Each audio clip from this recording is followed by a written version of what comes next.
The Flynn's keychain is back because we have another arcade conversion, and that arcade conversion is Burgertime, this time for the Intellivision, with some box art that makes it look like the game's all about some chef who's walking on hamburgers while being chased by living food products. And that basically is the game, so good job, box art. Let's go ahead and take Burgertime, pop it in my Intellivision, and see how the game holds up today. Let's go to the game. Burgertime was published by Mattel Electronics and carries a copyright year of 1982. It is based on the 1982 Data East arcade hit. It was programmed by Ray Kessner, who would later work on the Masters of the Universe game for the Intellivision. According to the manual, your chef, who's named Peter Pepper, is battling for his life in the fast-paced world of fast food against horrible hot dogs, evil eggs, and perilous pickles, while building delicious hamburgers. Burgertime is an arcade-style game for 1 or 2 players alternating. After you select the number of players, you can select the numbers 1, 2, or 3 on the overlay to select your game speed, with 3 being slow, 2 being medium, and 1 being fast, or you can press the disc for the fastest speed of them all. The disc is used to move Peter Pepper, and the side buttons are used to throw Pepper in the direction you are moving, and temporarily freeze enemies it hits.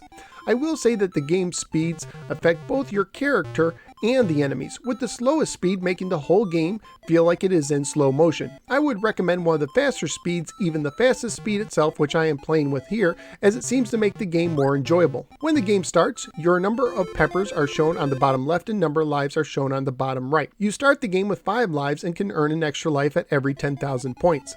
The goal of each level is to build burgers by walking over ingredients, causing them to fall below until the burger is completed on the bottom of the floor, which sounds pretty sanitary to me.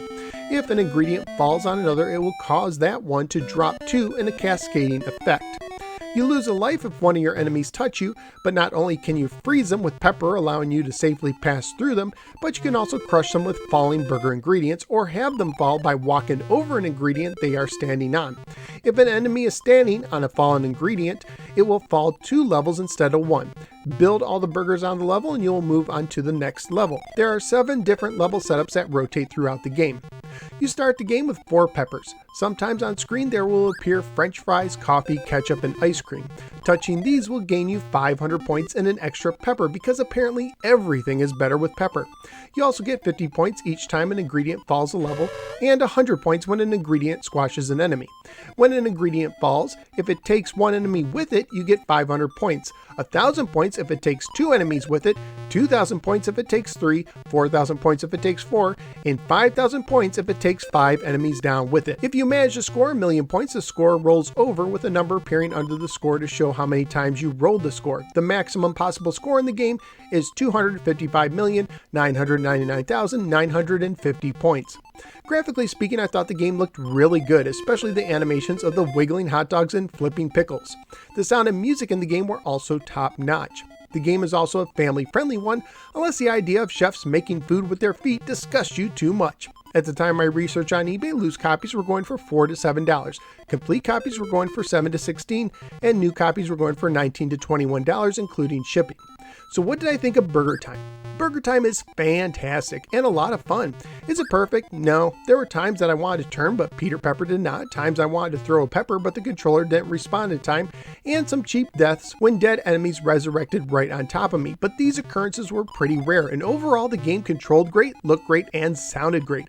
And did I mention it's a lot of fun? So where am I going to rank Burgertime? Well, since this is the first game I've reviewed for the Intellivision, I'm not going to rank it until I have another Intellivision game reviewed to rank against it. But I will say this, Burgertime is an absolute blast to play and a must-own title for the system. So what do you think of Burgertime on the Intellivision? Whether you agree or disagree with me, feel free to let me know in the comments below. Also, feel free to click the like and subscribe buttons. If you'd like to support the show, you can do so at Patreon. Just go to patreon.com/NoSwearGamer for more information. You can also follow me both on the Facebook or the Twitter. Thank you for giving me a little part of your day, and I look forward to seeing you next time in the next episode of the No Swear Gamer. Take care, and remember, building massive burgers by walking on them is fun.